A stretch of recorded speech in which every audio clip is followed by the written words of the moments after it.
Well, good afternoon, everyone, or good morning, depending on where you are. My name is Neil Lane. I'm Senior Fellow in Science and Technology Policy at Rice University's Baker Institute for Public Policy. I want to welcome everybody to today's Civic Scientist lecture titled Unprecedented Challenges to Key Technologies Underpinning U.S. Competitiveness and Security. And thank you for joining us online.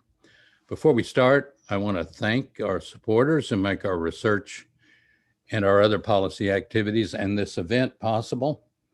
Funding for this particular event and other activities is generously provided by the gift from the Winifred and Benjamin Chang, as well as sponsorship by Rice University's Weiss School of Natural Sciences and the Brown School of Engineering. In addition, the Science Technology Policy Program received funding for this event and other outreach activities focusing on challenges to U.S. science and technology through grants from the Kavli Foundation and the National Science Foundation. Of course, I also want to thank the Baker Institute staff for their support organizing today's event. In previous webinars this year, we've discussed the growing competition the United States is facing globally in science, engineering, technology, due both to accelerated development of other nations, particularly China, as well as stagnant federal investments in R&D in this country, and the chronic failure of the United States to provide an adequate, let alone quality, pre-K12 education for large segments of our population. Today, our panel will focus on some of the most vexing challenges facing the nation, including key technologies that are vital to America's global competitiveness and security. We are most fortunate to be joined by Eric Schmidt, co-founder of Schmidt Futures, former CEO and chairman of Google, and chair of the National Security Commission on Artificial Intelligence.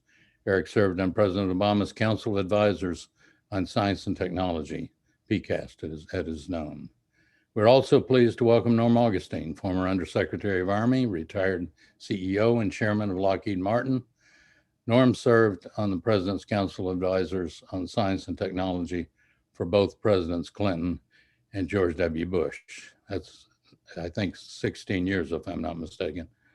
And moderating the conversations today, we welcome back John Hennessy, former president of Stanford University and current chairman of the board of Alphabet, Google's parent company. Our panels will welcome your questions, so please use the Q&A box. Thank you so much, Eric, Norm, and John, for taking the time to participate in this event today. And John, thank you particularly for serving as today's moderator. So the floor or the Zoom is now yours.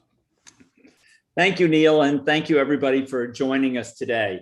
As Neil indicated, we're going to focus on the economic and national security challenges, and specifically the challenge posed by China. For the first time in decades, perhaps a single country has the potential to broadly threaten US leadership. At the same time, China is a source of important products as well as a vigorously growing market for US products. So how should the US respond? That's, of course, a complex question. Fortunately, as Neil mentioned, we have two speakers here today who are eminently qualified to speak on the topic. They both participated in major national reports. Eric on the National Security Commission on Artificial Intelligence, which he chaired, and Norm on the perils of complacency, America at the tipping point in science and technology. I want to start off with a few questions for our panelists, and then, assuming we have time, we'll take some questions from the audience. So Eric, as the National Security Commission on Artificial Intelligence report indicates, China is rapidly closing the gap in several key technical areas and may even pull ahead in some of them. Several of these areas are critical both for economic competitiveness and national security. What are you most worried about? What areas? What's your prognosis of how things are with respect to this competition? Well, thank you, John. And it's a great honor to be here with you, of course, with Neil and with Norm Augustine. Norm, I've admired your work for many, many years, and I hope I'm a reasonable follower of your work in terms of what I have done.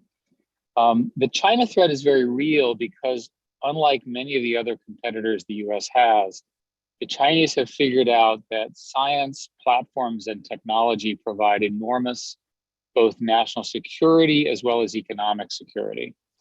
And they are focusing on a number of areas: energy, synthetic biology, quantum, AI, semiconductors, software engineering, and a few others. And furthermore, they've announced this, and they've put literally billions and billions and billions of dollars, or equivalent of dollars, behind it. The reason to take it seriously is that they are many times more people. Their educational system is producing PhDs that are extraordinarily good in these areas. They've stolen plenty of information out of the West for enough time to get a head start. And in many cases, they can start from a whole cloth. To answer your question, I think the consensus of the AI Commission is the one to worry about the most is semiconductors. And our report says that the United States must stay 2 generations ahead of China in semiconductors. And since we're important to understand that we're completely dependent on Taiwan, and in particular, a company called TSMC for 5 nanometer technology. Now, John, this is an area that you understand extraordinarily well, but you and I would both say that the Taiwanese excellence here has come from years and years of heavy government funding, very good execution, lots and lots of strong customer focuses. And the fact of the matter is that I'm using today is powered by a 5 nanometer M1 chip from Taiwan. I never thought that would be true. Taiwan is important for more than just national security. Yeah, it's a very good point you raise, Eric. As you know from your role at PCAST, in the final days of the Obama administration, there was a report on the danger to the semiconductor industry. Unfortunately, that report was shelved and nothing was done about it. And it's 4 years later, and the problem has gotten much, much worse. Norm, maybe I could ask you to speak about the role of these technologies with respect to the defense industry and national defense, since it's an area where you have both government and industry experience. So what about the threat of AI and machine learning to the defense side of the equation? You're muted, Norm. That will be the title of my next book. You're muted. Thank you very much. And Eric, thank you for the kind words. Indeed, it's not unusual for technology to play a driving role in national security. I think every Secretary of Defense for many years has said that our margin lies in science and technology leadership, which, because, for example, even today, we have the 3rd largest military in the world in terms of manpower. If you include paramilitary forces, we're the 8th largest. And so leadership really is going to depend on how much we can approach the leading edge of technology in terms of deployed forces. And this role of technology, maybe surprisingly, isn't that recent. You go back, there have been a lot of important battles won or lost based on technological superiority or inferiority. You could start out with a stirrup and the longbow and go through gunpowder and the machine gun all the way up to stealth and nuclear weapons and so on. And so it is very important. The thing that stands out to me that's gotten very little attention, and it's kind of at the top of my list, is the fact that technology in the military for many decades, even centuries, has come out of the military's arsenals. And today that's no longer the case. The leading edge of technology is out of the business sector, the industry, the public sector. And that poses a whole new set of issues because everybody has access to that technology. You can't build a wall around it. And it really means that what you have to do is stay in first place. You've got to stay ahead of everybody else. As Eric says, 2 generations in some cases. And absent that, the outlook isn't very good. And I think back many decades ago, I chaired a committee for the Defense Science Board on the concern that you all have raised about our losing our position in semiconductors. At that time, we were worried about Japan. And we took some actions, and actually Japan took some actions too, that led to our today maintaining a very strong position in terms of technology. It's not necessarily manufacturing.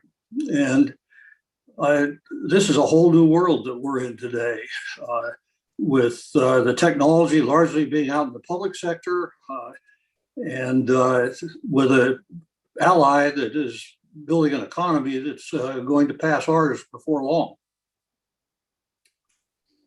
So maybe we can just stay on the semiconductor issue for a second. I want to turn to basic research in a minute. But Eric, this is a particularly difficult dilemma because it's not just about investment in research. It's about how do you recapture an industry that seems to have faded from U.S. shores and is a very long chain of manufacturing as well as advanced technologies. How might we begin to approach a problem like that? I think it's going to require something different than what we've done in the past. Whoops. I think we lost Eric there. Did we get you back? We got you back. I apologize, John. Go ahead.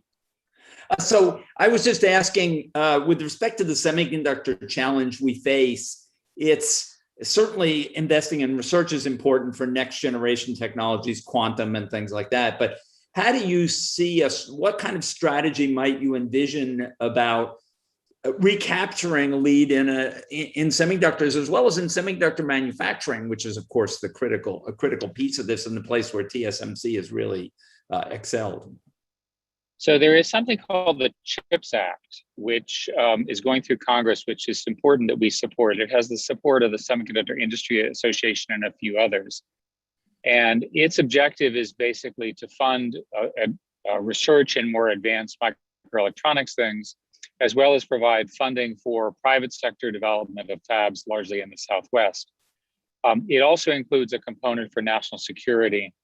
I am concerned that there's not going to be room for very many fabs in the world, simply because as you know from your research, John, that the cost of fabs is doubling roughly at the same speed that Moore's law is doubling. And that we estimated that a new fab would cost $35 billion. TSMC just announced that over the next 3 years, they're going to spend $100 billion. So it's not clear that even our current aspirations will get us caught up. As a matter of national security, that may be okay as long as we don't lose Taiwan to China, or the leadership of Taiwan is not transferred to China. China also has a very large program to catch up. So it's essentially a race between the US program and the Chinese program. What I believe is incredibly important is that a team of 10 or 20 people who really understand semiconductors get together and make sure the right trade-offs are being made. When the government provides this kind of money, it's highly likely to go to things that are basically the same as what we already have, as opposed to something really innovative. There are a number of microelectronics programs. One is at Stanford, one is at MIT, and I would start with them to understand where this is going. The photolithography alone, it's required to get to 3 nanometers and 1.5 nanometers, is so frightening. It's frightening to me, right? So we've got to get it. Yeah. Thank you, Eric. Norm, I want to turn to the issue of basic research, but I think if we're going to talk about basic research, you need to talk about the cohort of scientists and engineers who will do that work. And I know one of the things you focused on in the Perils report was improving US K12 science and math education. So could you say something about the importance of that in terms of a strategy for the US? Yes, John, that to me is one of the biggest concerns. It looks like we have an opportunity now to perhaps deal with the lack of financial investment but the lack of human investment is the longer term threat in my mind. And it's rather ironic. We have the world's finest research universities by and large, and yet our primary and secondary education system is simply not competitive. You're very familiar, probably the most recognized measure of performance in primary and secondary schools around the world is the PISA test, which is given every 3 years to 15-year-olds. And in the most recent test, the United States finished 25th out of the industrialized developed nations in the combined composite score of math, science, and reading. And that's not a good omen for the future. And part of the lack of interest in science and technology among many young people, and I say that, for example, half the degrees awarded in engineering in China are in engineering. In the United States, science and engineering, in the United States is 19%. Our young people just are much less interested on a relative basis. And part of that goes back to the classroom and teachers that are not prepared to aren't qualified to be teaching science and math. That's particularly true in middle school, where the majority of teachers, and I don't remember the exact percent anymore, but it's a significant percentage, don't have a degree in the subject they're teaching. And that rubs off on the kids who lose interest, don't perform well, and switch to other fields. I calculated that if you want to have one more PhD in engineering in the United States performing research 15 years from now, you have to start with 3,000 eighth graders in our public school system to get just one more of those. The leakage is that great. And so I think a major concern is the quality of our public school system. And ironically, maybe for the first time, or certainly for a change, the problem isn't money. We spend more on per pupil in K-12 than any other country except Switzerland. And it's the fact that we don't seem to be very effectively spending the money that we do have. And I really hate to say this, having worked on this topic for 25, 30 years, because it's been a major concern to me. But how we fix our public schools is not at all clear to me for two reasons. One reason is that they're highly fragmented. There are 14,000 independent public school systems in America, with emphasis on the word independent. And secondly, they are highly controlled, and they're tied to the present way of doing business. And if you start fixing them one at a time, it's going to take a long time. And so I'm less optimistic. I think that what's needed in our public schools is going to have to be a lot of pressure for change from the outside, a lot of activities from the outside. I think of how do you interest young people. Very young kids seem to have two big interests in science and technology, or really in general. One is space and the other is dinosaurs. We're short on dinosaurs. And so I think of programs like the first robotics program that has a huge number of kids involved and excited. And certainly more programs from outside the school may help while we try to fix the schools. Eric, the report which you chaired led to recommendations for significant increases in non-defense federal research. And perhaps with the president's speech last night and some movement on the Hill, we're actually seeing some greater alignment. But at the same time, you have to worry about the federal budget deficits and how we're going to achieve that increase when there's so much pressure on non-discretionary spending. How do we think about prioritizing R&D in the country? Well, I'm not convinced that deficits matter as much as everybody thinks. We've had infinitely large deficits without a lot of inflation for on the order of 20 years. So maybe it's time for the economics profession to rethink the way global economics works when we control the reserve currency, but that's not my area of expertise.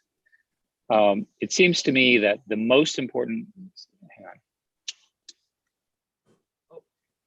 it seems to me that the most important thing to do is to figure out a way to increase R&D spending around the talent that we're going to need for these areas.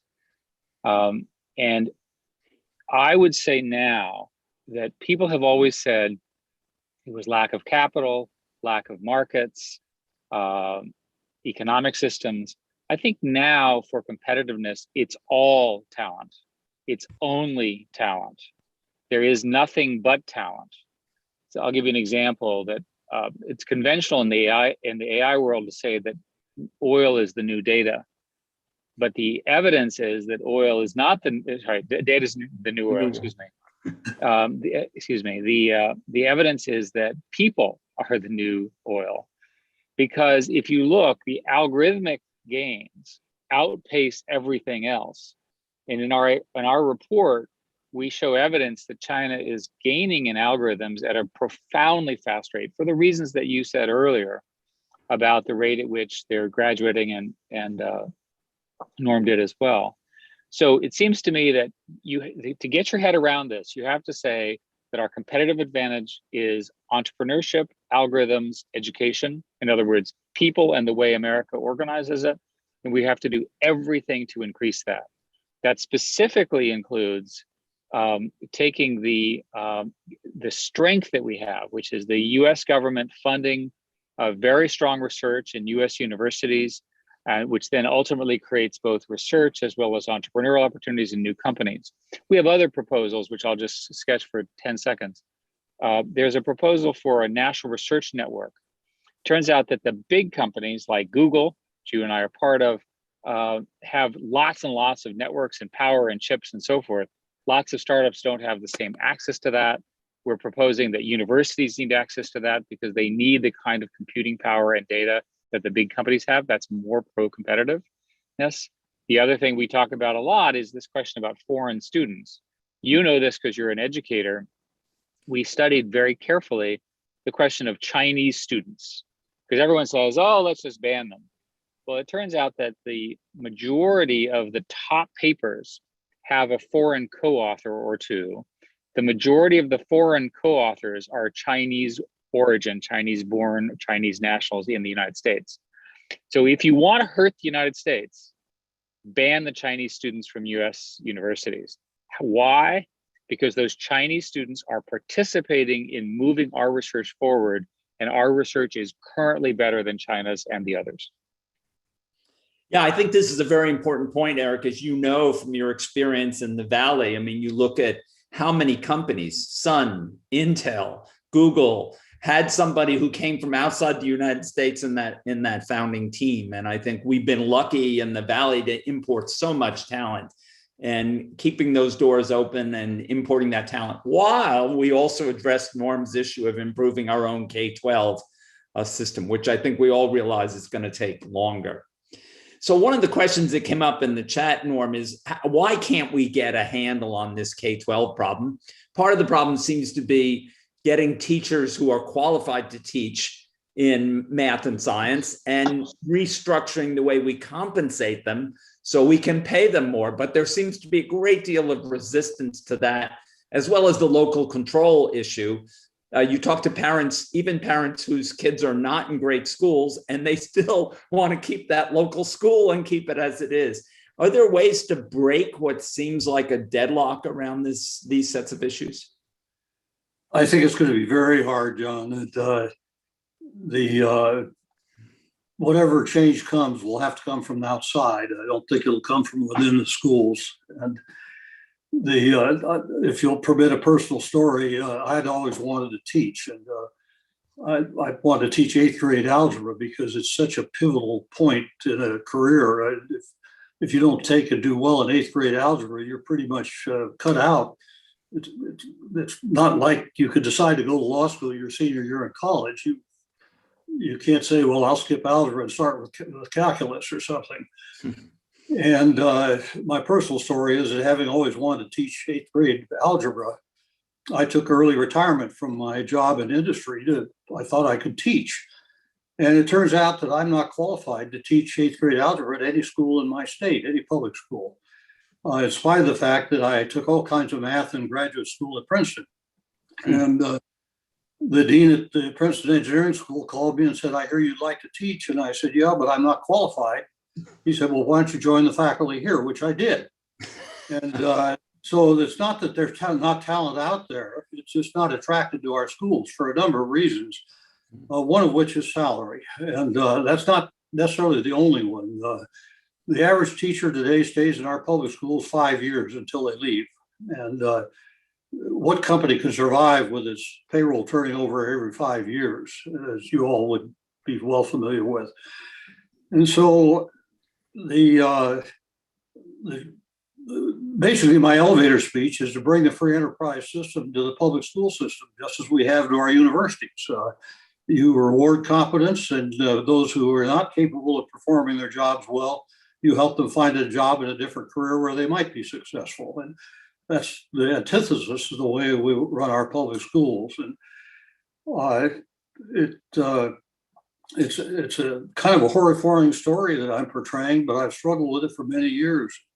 I recall sitting with a young woman, a wonderful young woman that I would love to have as a friend. She was articulate and thoughtful, and I was suggesting that we need to bring the free enterprise system to public schools. She was the local union head, incidentally, in the schools.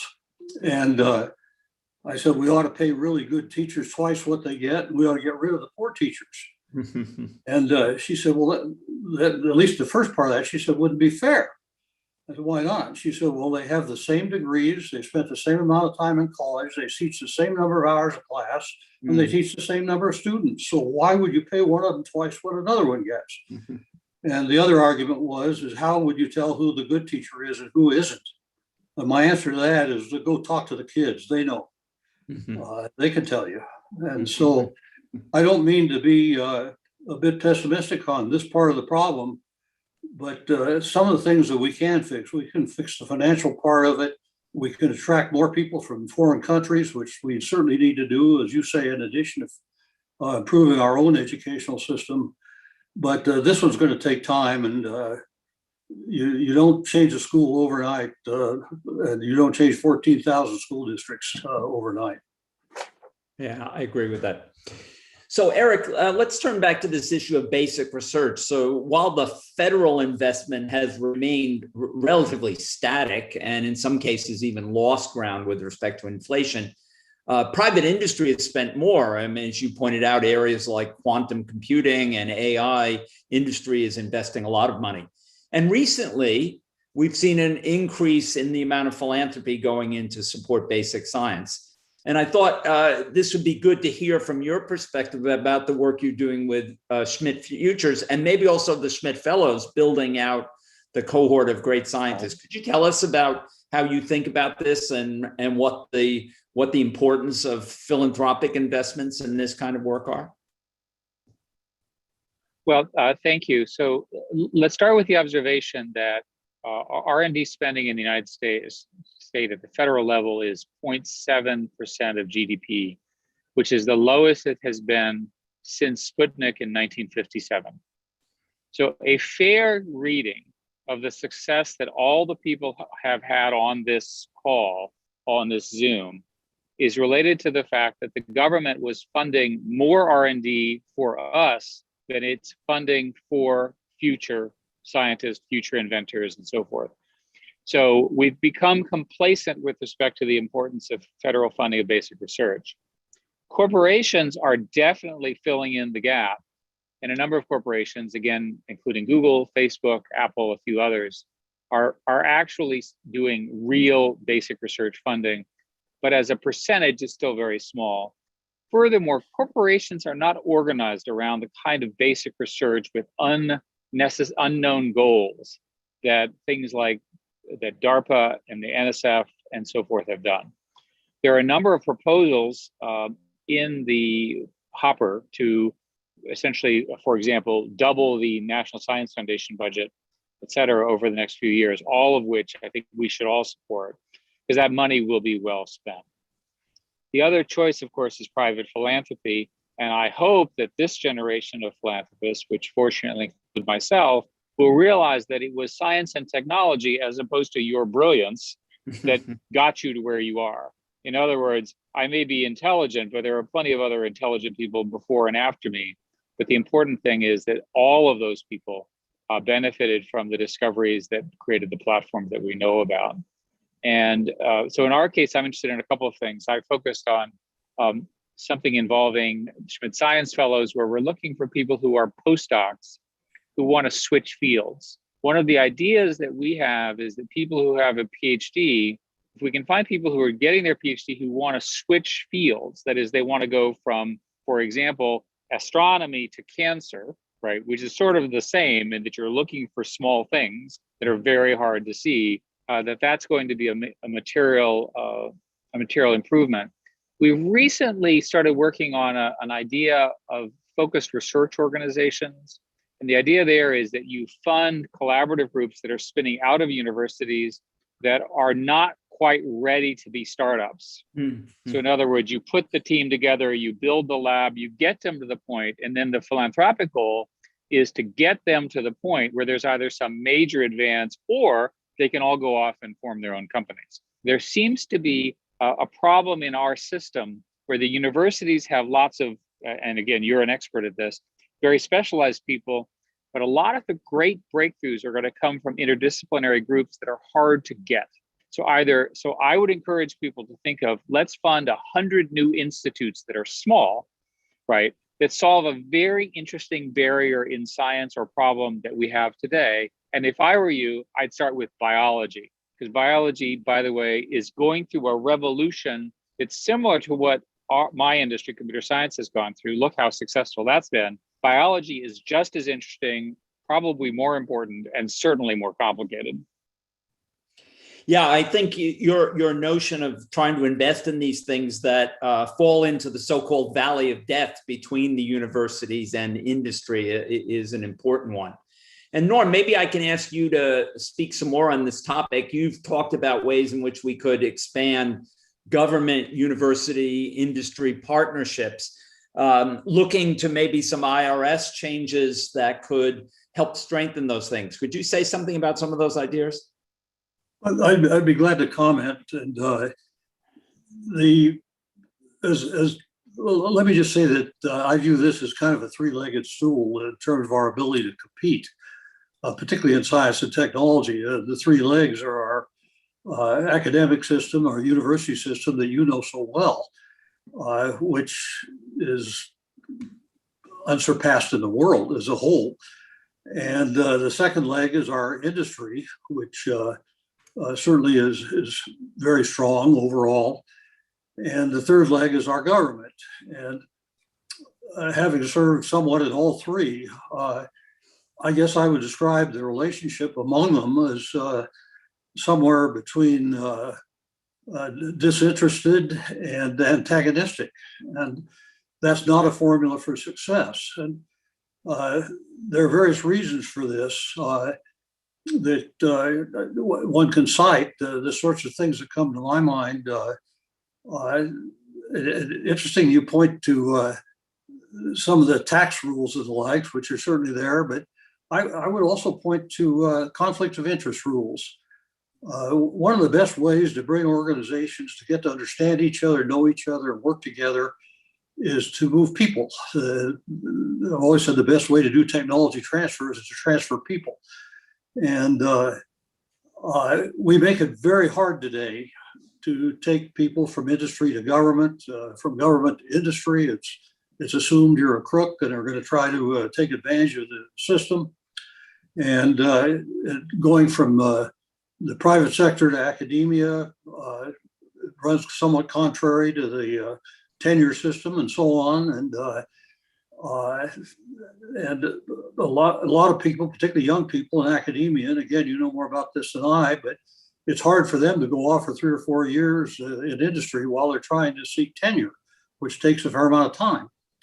And so if we're to be successful, we have to find a way for these three entities to work more closely together. And my primary suggestion would be to have people be able to move more readily among them. And In my experience, for example, I've spent 10 years in government, 6 different jobs. And the number of times I ever saw anybody that had come from industry try to favor their company or industry, I can count on a small part of one hand. And I think we deny ourselves great opportunity in that regard.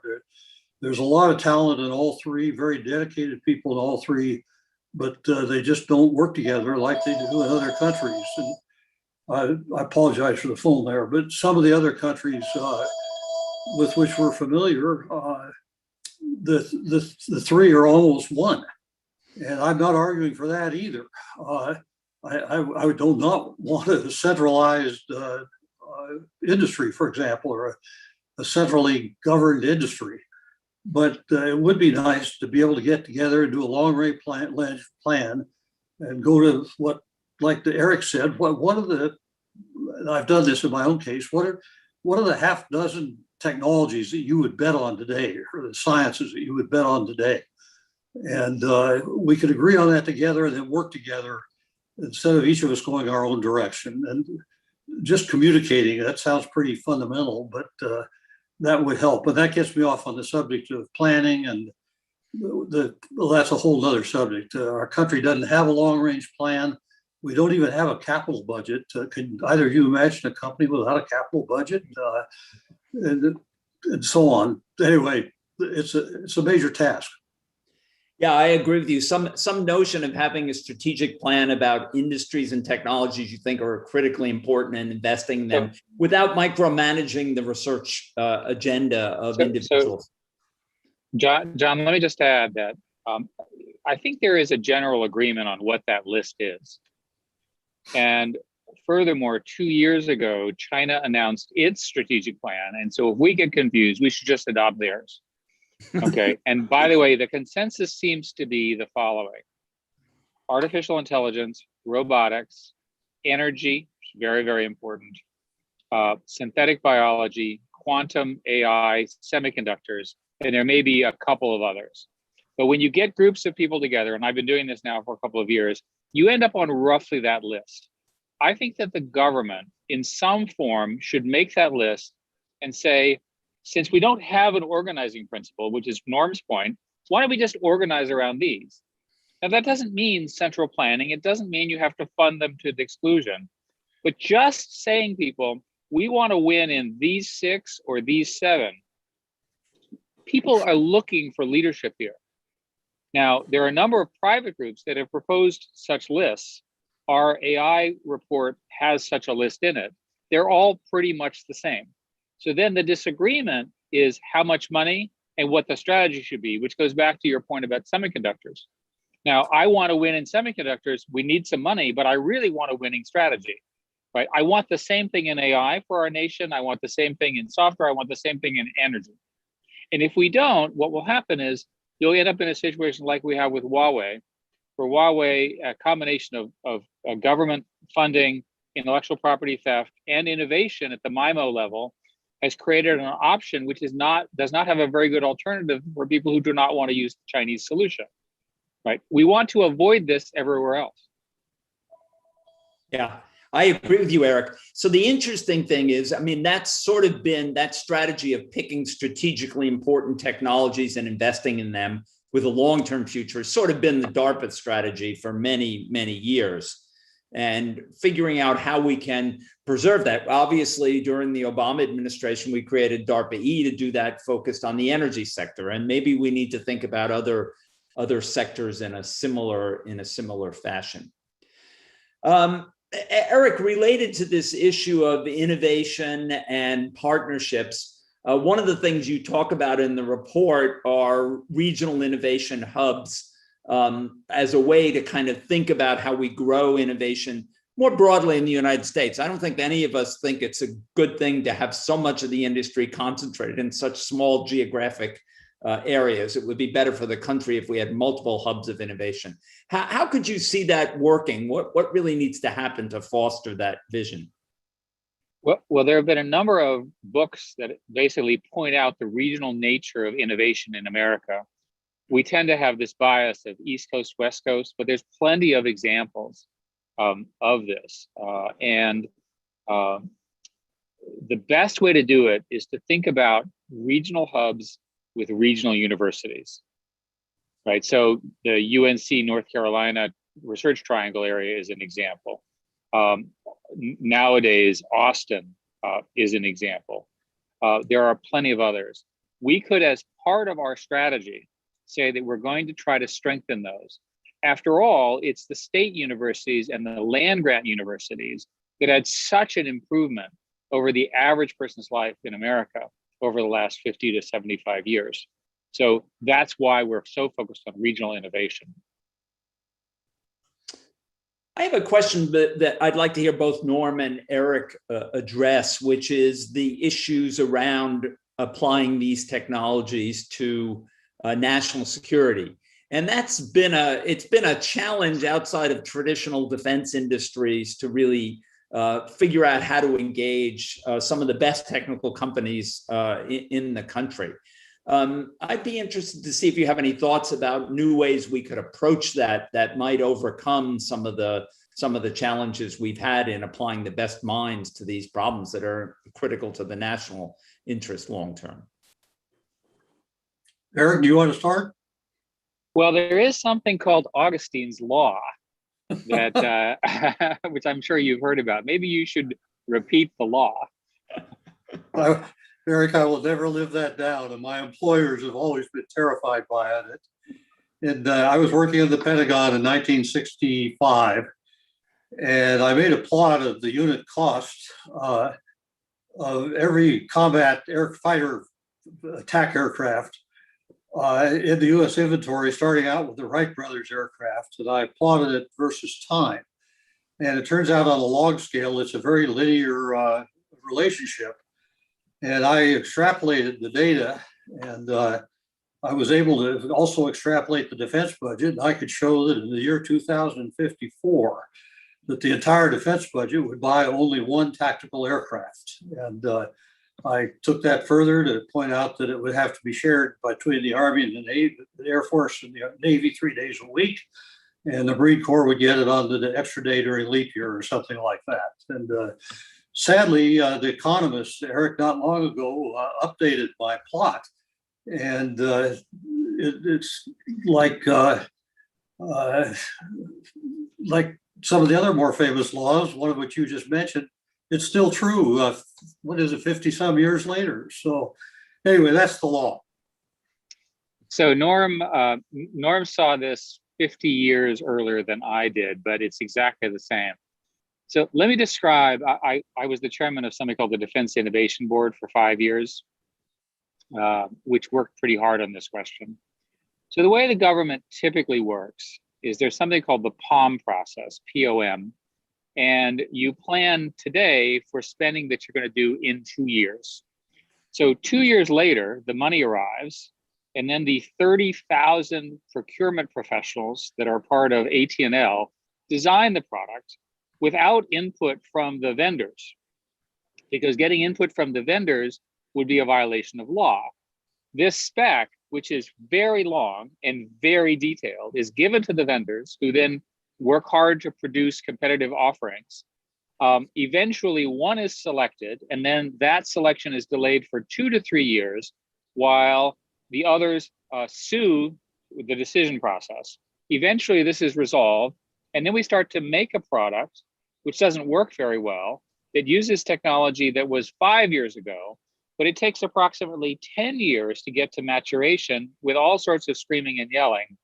And this is why the VAX architecture is the primary user of I think it's the B-2 bomber, and the Pentium chip is a key component of the F-35.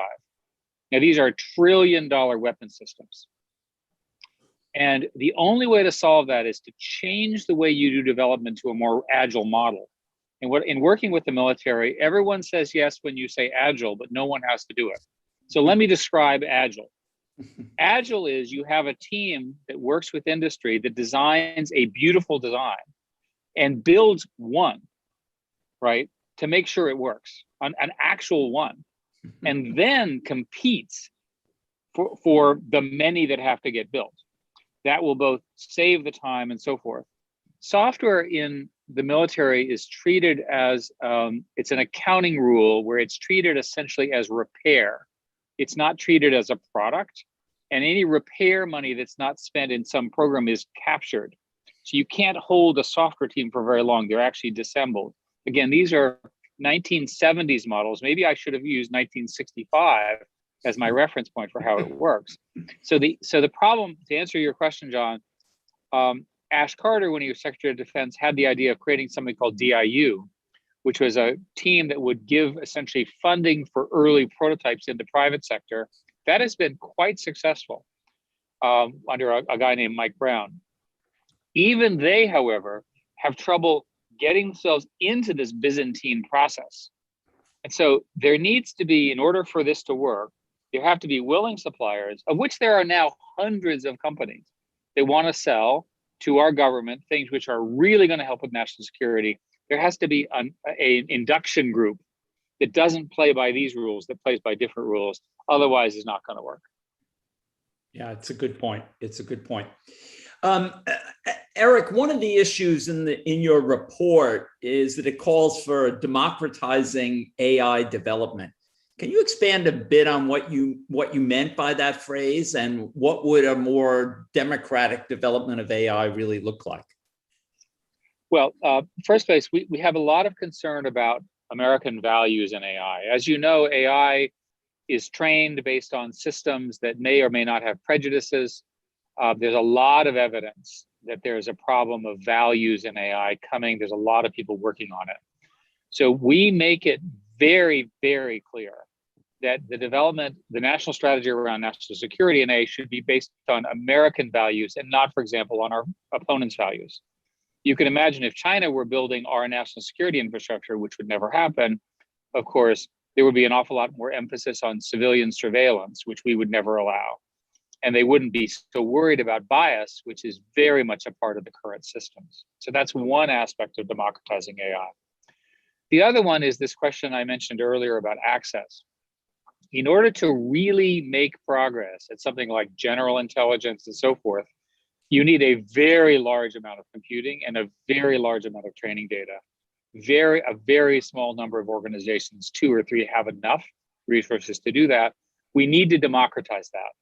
Our best proposal is this National Research Network, which has been, I think the big champion of that, by the way, has been the Stanford HAI group.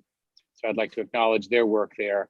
But the important thing is we need it to be possible for little startups to be able to get that kind of computing access at some reasonable price in order to move the field forward. Yeah, I think you're raising an interesting point, because we've thought often about how to solve this problem, for example, for biology, where you need labs. You absolutely need labs if you're going to do modern biology to really enable you to do that. You need gene sequencing, you need lots of other technologies. And there's a similar kind of thing here where we need an amount of computation that may not be readily available otherwise. So something has to happen to enable that. It is infrastructure. It's not a road or a bridge, but it's critical infrastructure. And what's interesting is when you say that, people say, oh, it's an industrial policy. No, we're not actually talking about that. What we're really talking about is trying to get systems that are commonly used that other people can build industries on, right? And there have got to be mechanisms, whether it's consortia of universities that are funded by the government, that works. Semitech, which was the response that you mentioned earlier, worked. Again, that was in the Japanese situation. There have to be models here that don't violate our basic principle of favoring a single winner, but create the infrastructure that allow a whole industry to emerge. An obvious example is, in the same sense that we have software as a service, why don't we have biology as a service? So why do we have basically a mechanism where an authorized user, by the way, not just a random user, but an authorized user, can send what they want built to a lab that uses robots and so forth to build this biological thing, and then it comes back in some appropriately secure way. That alone would leverage capital, but more importantly, it would leverage ideas. If you go back to my thesis, that it's really not about the money, but around the people. If you can get the collection of the really, really smart people on a single quest, you can win. We're not running our research activities in these platform areas that way. Yeah. John, if I could go back to the points that Eric was making with regard to the lack of alacrity, if you will, of the procurement system for the military. And there is an example at the front end of the procurement system. The piece of getting from an idea in a laboratory out to where it could be applied, doing it quickly. And I'm thinking of a problem that the intelligence community ran into. Everything I'm going to say is unclassified, obviously. The intelligence community ran into in about 20 years ago, where George Tenet was running it at the time. And George pointed out to me that they had a big problem because their world was all about information. That was their world. But yet the center of gravity of information technology had left the government and was now out in Silicon Valley and in Boston, and other examples have been given. And these organizations not only didn't want to, but they couldn't afford to deal with the government's procurement regulations, complying with all the things you have to do. And so the idea came up to create something called Incutel, which is a smallish organization, totally funded by the government, but it's independent in the sense that it has its own board of directors, its own payroll system, its own hiring and firing system, its own contract awarding system. It could take equity in companies, it could give grants, it could give loans, whatever it chooses to do. And the idea is to help small companies in places like Silicon Valley that have something that really could help the intelligence world find a way to get over this barrier of logjam. And it, from all I'm told, has just been extremely successful, and in fact has been replicated a couple other places now. Yeah, I think that is a real success, and it's an example of something, as Eric said, build on things you know have worked in the past. Let me turn. We have time for one or two more key points here. Eric, one of the reasons maybe we've become complacent is the dominance of U.S. technology firms as well as U.S. universities in terms of research and things. But from your report and your experience, how fast do you see that changing with respect to China, both on the academic side as well as on what the companies are doing? So we did not give an exact number. We said following closely.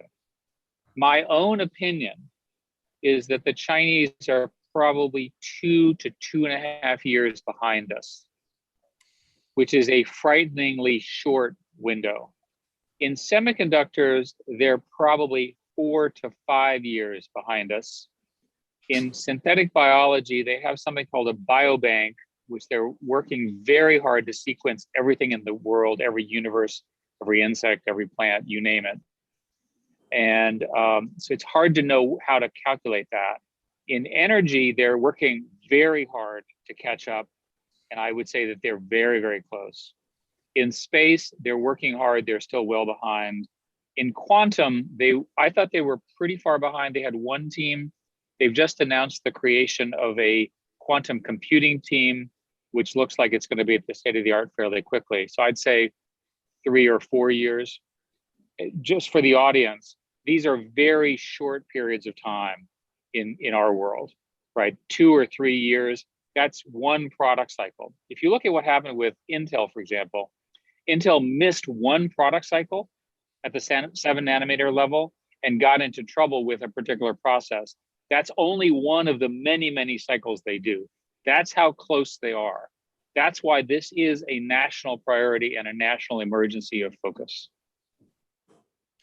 So maybe I can ask you both to conclude on the topic of talent, because it seems like such a critical starting point for for building the rest of the infrastructure and getting that talent to flow freely so that it can flow between government, from industry to universities, to participate in startups. It seems to be one of the things that sometimes we've done well and sometimes we've not done so well, but it seems like a critical issue. How do you think about that, Norm? Are there things we could do to streamline it, make it work better? You know, the Gathering Storm report that the academies wrote a dozen years ago, there was a recommendation that said that the federal government should award competitively each year 10,000 scholarships to U.S. citizens to study science and engineering, with the understanding that when they got their degrees, they would teach in a public school for at least 5 years. And that never happened. I figured out, I think it was 0.002% of the GDP to do that. And something like that, we've got to get more teachers, first of all, if we're to fix our own domestic supply of talent. And the foreign supply of talent, we're doing everything we can right now to make it more difficult, not less difficult. And we've got to attract these people who've made such a difference in our country. And I guess if I would wrap all this up in kind of getting off the stage comment, I would say that it's popular among the politicians to blame China for many of our troubles. But if you think about what we've talking about, do the Chinese run our public schools? Do the Chinese decide how many foreign scientists we can admit to the country? Do the Chinese decide how much we should invest in basic research or in what fields we should invest? The answer is no, we do, or we should. And that's where we got to start. This is our problem to solve. John, everything Norm said is exactly right and just needs to be louder and heard everywhere. And I can only add that it's pretty straightforward. We should staple a green card to every PhD in STEM. We should have a high skills immigration program. And I will tell you that there are plenty of people who want to serve their nation. They want to work for the government. They want to work on things, but they can't find the right place, or the jobs that are being offered are not interesting. I'll give you an example. The typical time that it takes to get a clearance for a normal science person is 1 year. It's very hard to convince someone to take a job there rather than coming to a tech company if they have to wait for 1 year. So with a little bit of focus, going back to what Norm said, we could actually fix this. We could retain our leadership and we could continue to thrive. And the reason I say it's a crisis is if we lose this, I'm using China as the competitor, it's very hard to get it back, because once you get the leadership, you get stronger and stronger and stronger. That's the TSMC example. That's the tech industry example. There's every reason to believe that if we lose these key markets, we may not be able to get that leadership back. And that would affect trillions of dollars of money. So if you don't care about national security and you don't care about foreigners, you probably care about economic growth and your own job, right? This is the best way to continue to have an excellent high-paying job in the United States. Well, I think that's a perfect note to end on. So let me invite Neil to come back and close up the event for us. Thank you so much, John, Eric, Norm, for sharing these incredible insights and experiences. I must say it's a sobering set of issues to think about, and we don't really in this country have a history, at least not a recent one, of thinking so strategically in a situation in which the challenge is really real, not only real, but it's very close. And many of the initiatives that are being talked about now, of course, by the Biden administration and members in Congress, both parties, incidentally, are bold. They will take some time to produce the wished for results. And so we're going to need to keep the conversation going. And this has been an extraordinary one. I just encourage everybody to keep up the good work. and think of ways to get the attention of our policymakers, of course, but just the general public to understand what the nation is really up against. So we've seen enormous challenges in the past. This one is unprecedented in many ways, as I think you have heard. So we greatly appreciate all of you on the panel for your contributions today, and everyone else for tuning in and for the excellent questions. I'm sorry we couldn't get to all of them, but John did a great job of covering so many.